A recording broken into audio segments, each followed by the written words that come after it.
हम रमज़ान शरीफ के अंदर रमज़ान के महीने में दिन को रात और रात को दिन समझ लें।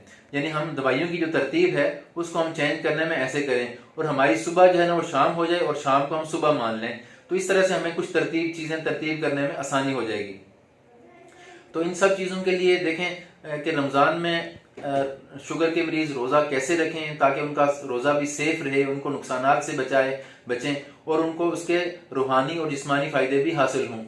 तो उसके लिए उनको सबसे पहले अपने डॉक्टर से मिलना होगा कि जो भी दवाइयों की तरतीब वो चेंज करेंगे। ऐसे होता है कुछ दवाइयाँ हम जो कि सुबह की खुराक होती है आमतौर पे उसको शाम को ले आते हैं और जो सुबह शाम की होती है उसको हम सुबह को ले आते हैं। या कुछ दवाइयों की हम तरतीब चेंज नहीं करते, दोपहर की दवाइयाँ जो उनको भी हम शाम में शिफ्ट कर देते हैं। इसी तरह इंसुलिन लेने वाले लोगों के लिए भी कुछ मसाइल होते हैं कि उनको हम इंसुलिन की जो डोज है वो सुबह की हम शाम को शिफ्ट कर देते हैं और शाम की हम सुबह को करके कम मिकदार में कर लेते हैं।